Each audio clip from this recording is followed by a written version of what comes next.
I never wanted to join the family business. After graduating from college with honors in financial management, my dreams were set on making my own mark in the corporate world. Several prestigious companies had already shown interest in my resume, and I was excited about building my career from scratch. But life had other plans. My name is Alice Chen, and I was always the responsible one, while my older brother Tommy was the golden child who could do no wrong. He got the newest gadgets, the fanciest clothes, and most importantly, our parents' undivided attention. I learned early on to be self-sufficient, throwing myself into studies and working part-time at our company during summers to earn my own money. Chen Global Trading had been in our family for 3 generations. My great-grandfather started it with just 2 shipping containers of electronics from Taiwan. By the time my father took over, it had grown into a respectable mid-sized company handling imports from all across Asia. I knew the business inside and out from my summer jobs, but I never thought I'd end up running it. That was supposed to be Tommy's destiny.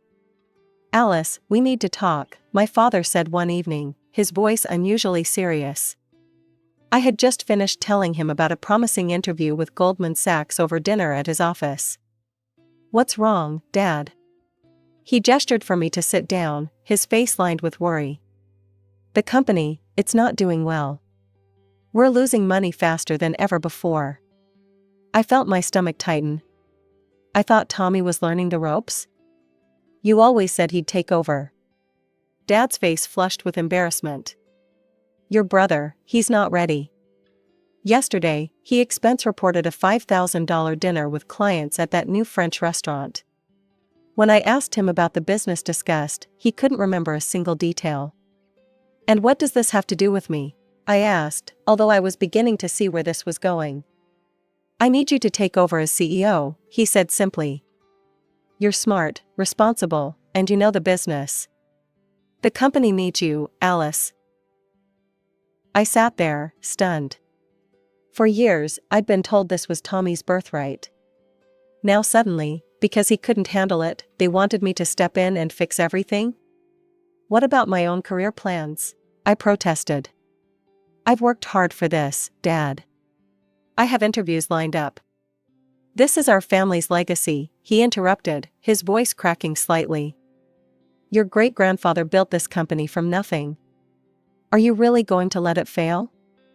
I looked at the old black and white photo on his wall, my great-grandfather standing proudly in front of his first warehouse. The weight of 3 generations of family history pressed down on my shoulders. "Tommy won't like this," I said finally. Dad sighed. "Let me handle your brother. Will you do it?" I stared out the window at the city skyline, watching my carefully planned future slip away. "Yes," I heard myself say. "I'll do it." My first day as CEO of Chen Global Trading felt surreal. Walking through the familiar hallways, I was greeted by faces I'd known since I was a teenager running errands and filing paperwork during summer breaks. I spent the next 2 weeks buried in financial reports, my financial management degree finally proving useful in ways I hadn't expected. Mrs. Rodriguez, our head of accounting, and her team were invaluable, providing me with years of records and explaining various accounting practices that had become standard under my brother's influence. "I hate to show you this," Mrs. Rodriguez said one evening, placing a thick folder on my desk. "But you need to see where the money's really going." The numbers told a story of systematic mismanagement and wasteful spending. But it was when I started digging into the expense reports that my blood really began to boil. The documents revealed a pattern of excessive spending that made my stomach turn. An $80,000 Tesla Model S purchased 6 months ago under transportation expenses. A $12,000 monthly rent for a penthouse apartment in downtown, listed as client entertainment facilities. A $25,000 shopping spree at Armani, somehow classified as professional development expenses. "Has my father seen these reports?" I asked Mrs. Rodriguez. She shook her head. "Tommy always had a way of presenting things differently to your father." More vaguely. The details got buried in broader categories. I stayed late into the night, poring over every detail. The more I looked, the more I found. Weekend trips to Vegas labeled as client relationship building. Designer suits and watches filed under professional image maintenance. The company was bleeding money through 1,000 expensive cuts, all traced back to my brother's spending habits. By the end of my audit, I had made my decision. I drafted a new company expense policy, one that would eliminate all these excessive privileges. Everyone, including Tommy and myself, would operate on base salary alone. No more luxury cars, no more penthouse apartments, no more shopping sprees disguised as business expenses. As I finished typing the last page of the new policy, I glanced at the old black and white photo of my great-grandfather on the wall.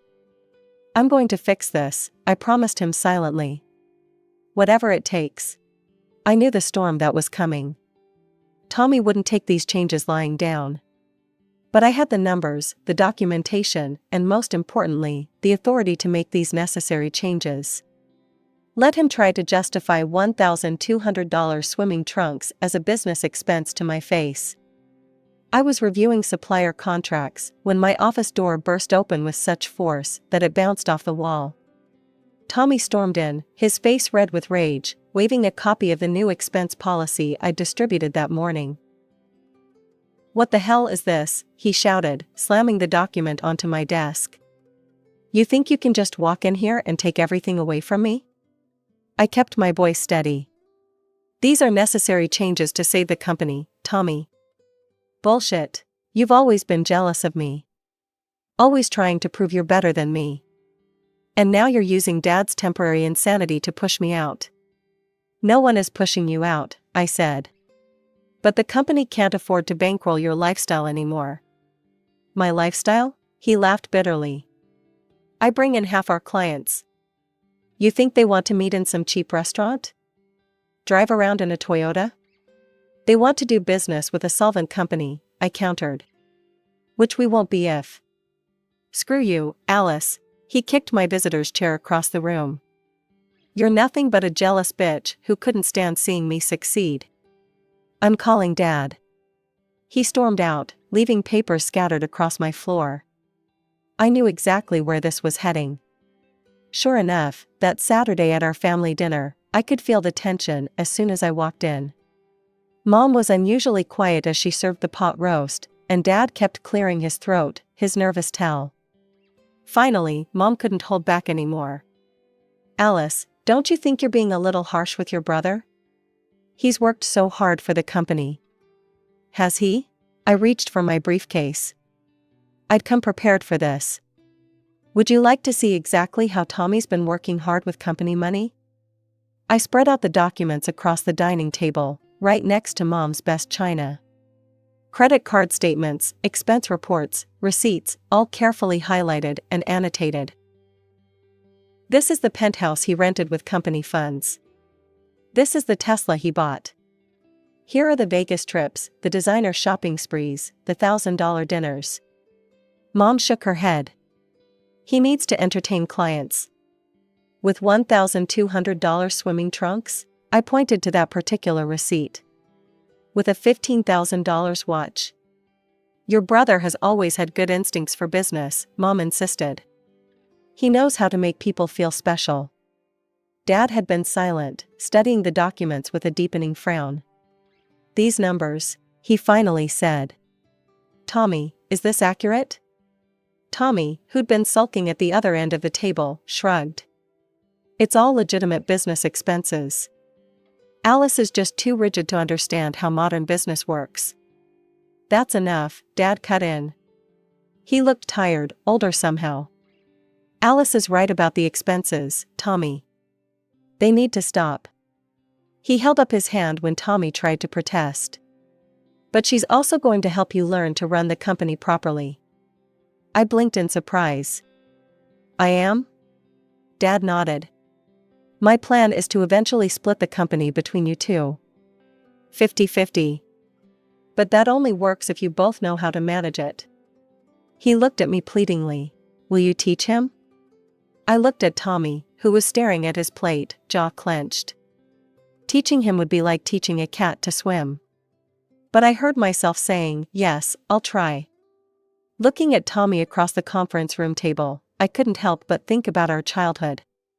While I was doing homework, he was racing his friends in the Porsche he got for his 16th birthday. When I spent summers learning the business, he was partying in the Hamptons. Mom and Dad always said he was living life to the fullest, while I was too serious. I remember the Christmas when I asked for accounting software to practice with, and they got me a sweater. Tommy got a jet ski.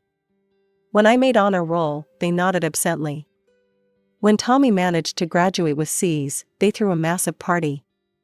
It wasn't that they didn't love me, they just loved him more obviously, more demonstratively, more completely. Now, watching him slouch in his expensive chair during our budget meeting, I saw the results of that upbringing. "Tommy, are you following these quarterly projections?" I asked, trying to keep the frustration out of my voice. He glanced up from his phone. Yeah. Numbers going up is good, numbers going down is bad. Can we wrap this up? It's a bit more complex than that, I said. These projections affect our inventory decisions for the next 6 months. He sighed dramatically, but put his phone down. Small victories. I made sure to invite him to every important meeting. Client negotiations, supplier contracts, strategy sessions. If it mattered to the company, I wanted him there. Most of the time, he just sat there looking bored, checking his watch or playing with his pen. But occasionally, he'd surprise me. "Why don't we try importing luxury pet products?" he suggested during one meeting. "Rich people are crazy about their dogs these days. We could mark up the prices like crazy." "The market's already saturated," I explained gently. "And the certification process for pet products is complicated. Another time, we should invest everything in cryptocurrency. My friend made millions last month." I had to take a deep breath before responding to that one. We need more stable investments for company funds. His ideas were usually impractical or too risky, but at least he was thinking about the business. It was more engagement than I'd seen from him in years. During a meeting with our biggest client, he actually paid attention the whole time. Afterward, he said, "You're pretty good at this. The way you handled their pricing concerns." It was probably the first genuine compliment he'd ever given me. "Thanks, Tommy. Want to grab lunch and I can explain the negotiation strategy one used?" "Nah, got plans," he said, already heading for the door. "But maybe next time." I watched him go, thinking about how patterns set in childhood become the architecture of our adult lives. Tommy never had to try because everything was handed to him. I always had to try twice as hard because nothing was. Now I was supposed to teach him what I'd spent years learning on my own. 8 years. 8 years of early mornings and late nights. 8 years of tough decisions and careful management. 8 years of teaching Tommy everything I knew, while simultaneously running the company at peak performance. The numbers told the story better than I could. Profits up 300% since I took over, 5 new branches opened across the state, a client list that had tripled in size. Chin Global Trading wasn't just surviving anymore, it was thriving. Dad's 70th birthday party was supposed to be a celebration of all that success. The private room at Golden Palace Restaurant was packed with family, close friends, and our most important business partners. The same faces who'd watched our company grow from near bankruptcy to industry leader. I'd helped Mom plan every detail, from the traditional red decorations to Dad's favorite 8-course menu. Even Tommy had shown up on time, for once. He'd been unusually quiet lately, but I figured he was just nervous about his presentation of our latest expansion plans. After the Peking duck was served, Dad stood up, tapping his glass with a spoon. The room fell silent. "I have an important announcement," he said, smiling at all of us. After much thought, I'd decided it's time for me to fully retire. There were murmurs of appreciation around the room. Dad had been semi-retired for years, ever since he made me CEO, but he still kept an office and came in for major decisions. And so, he continued, "It's time to talk about succession. About legacy." My stomach tightened, something in his voice. Cheaing Global Trading has been in our family for 3 generations, passed down from father to son. Today, I'm proud to announce that I'm transferring full ownership of the company to Tommy. The room erupted in applause. I sat there, frozen, as relatives congratulated my brother. This couldn't be happening. Dad, I said, standing up. My voice cut through the celebrations. What about our agreement? You promised to split the company between us. The room went quiet. Dad shrugged, not quite meeting my eyes. The company has always passed through the male line, Alice. It's tradition. Besides, Tommy will make an excellent leader. Leader? I couldn't believe what I was hearing. I'm the one who saved this company. I'm the one who turned it around.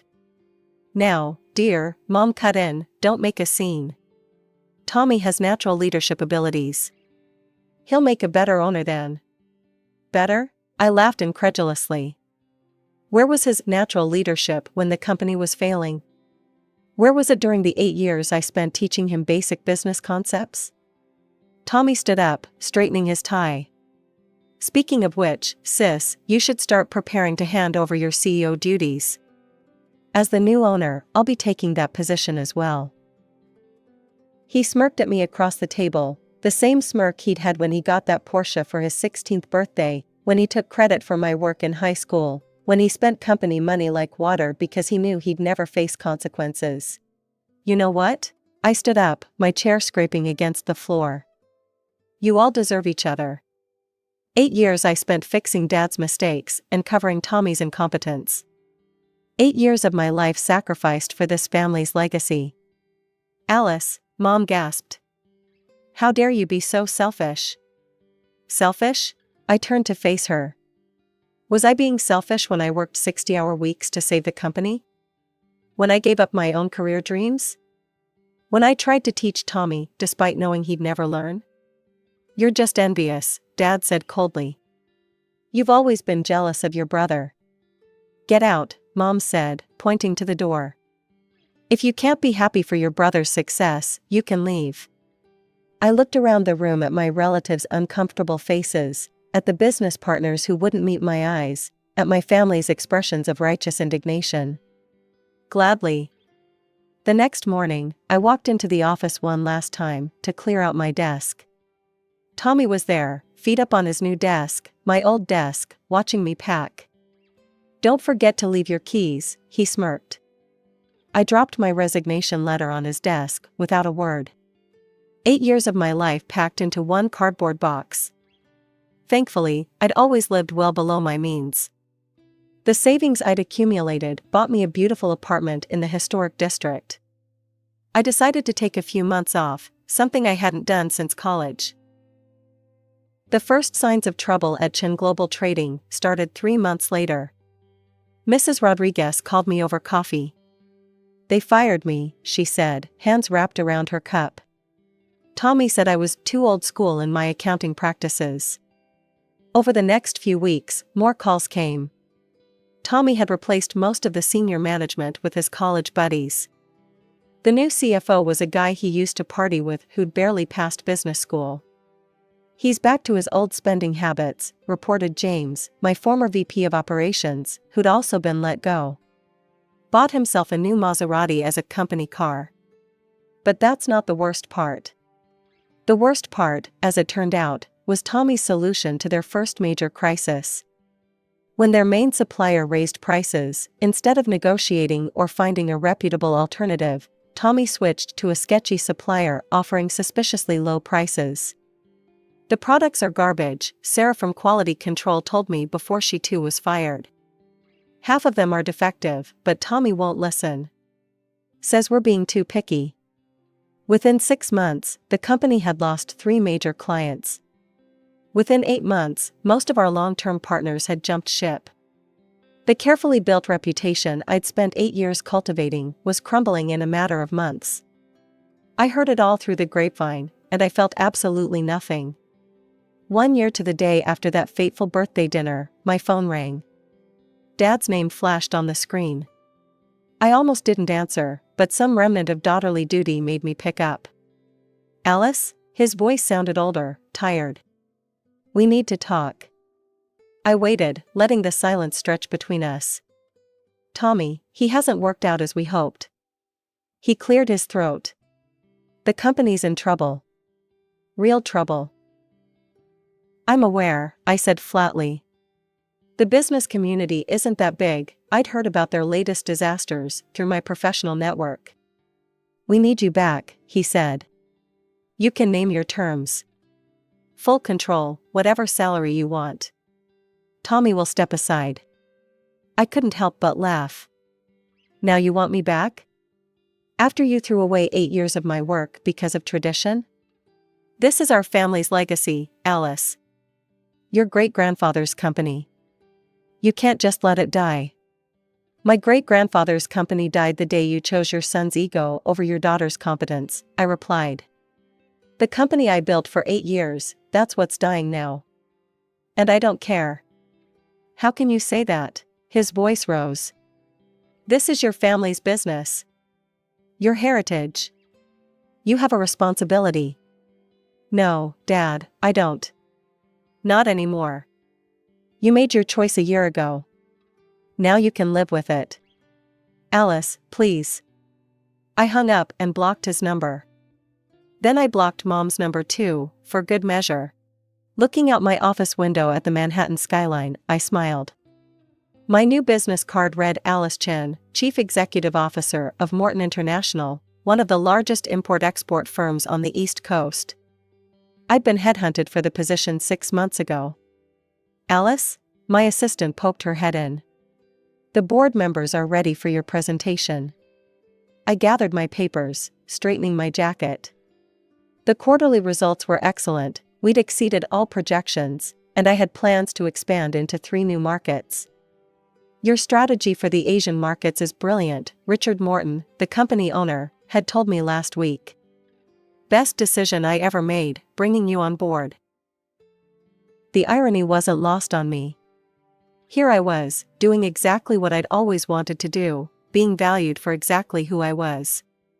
No family drama, no emotional manipulation, no brothers to babysit. Just pure business, run well. News travels fast in family circles, even when you've cut off direct contact. It was my cousin Jennifer who told me over lunch, exactly 2 years after I'd walked out of Golden Palace restaurant. "They've filed for bankruptcy," she said, stirring her coffee. "Tommy had to sell everything, the house, the Maserati, even that ridiculous watch collection of his." I took a sip of my wine, letting the information settle. "And?" "He's moved back in with Aunt Linda and Uncle James. They converted their home office into a bedroom for him." Jennifer hesitated. "They're saying it's temporary, just until he gets back on his feet." I could picture it perfectly, Tommy in his childhood bedroom, Mom making his favorite meals, Dad making excuses for him. Some patterns really do never change. The details emerged over the following weeks through various family channels. The company's collapse had been spectacular, not just a failure, but a cautionary tale that would be whispered about in business circles for years to come. The defective products had led to lawsuits. The mismanaged funds had led to debt. The alienated partners had led to isolation. Everything I'd built over 8 years had been dismantled in less than 2, leaving nothing but debts and broken relationships. "Your father had to remortgage their house to cover some of the debts," my Aunt Maria reported during our monthly phone call. "They're saying you could have prevented this if you'd come back when they asked." I laughed at that, actually laughed out loud in my corner office overlooking Central Park. Morton International had just posted its best quarter in company history under my leadership. The Wall Street Journal had run a profile on me last month, praising my innovative approach to international trade relationships. "They're still not getting it, are they?" I said to Maria. "This isn't about me abandoning them. This is about them never truly valuing what they had." Later that evening, I sat on my penthouse balcony, bought with my own money, earned through my own merit, watching the sunset over the city. I thought about Tommy, back in our parents' house, probably still blaming everyone but himself for what happened. I thought about Dad, who chose tradition over talent, and mom, who chose favoritism over fairness. I thought about that old black and white photo of my great-grandfather that used to hang in the office. I wondered if they'd managed to save it from the liquidators, or if it had been sold along with everything else. A notification popped up on my phone, another glowing review of our company's performance under my leadership. The headline read, "Morton International CEO transforms company culture, a new era of growth." Should I feel guilty? That's what they all expect, the relatives who still talk to me, the old family friends who whisper about the prodigal daughter who let her family's legacy die. They think I should be torn up inside, haunted by what happened. But I'm not. Because here's the truth about legacies, they're not about buildings, or brand names, or even family traditions. They're about values. My great-grandfather built his company on hard work, integrity, and genuine business acumen. Those values didn't die with Chen Global Trading, they lived on through me, just in a different form.